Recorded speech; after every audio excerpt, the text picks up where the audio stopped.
ترويض طائر البجي. أفضل وقت لترويض فرخ البجي هو من عمر 15 إلى 40 يوم، لأنه يكون متعلق بصاحبه وسهل تعليمه.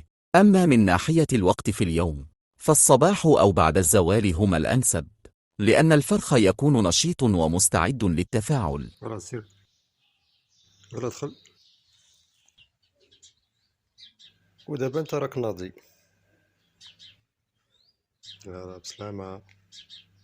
باي باي.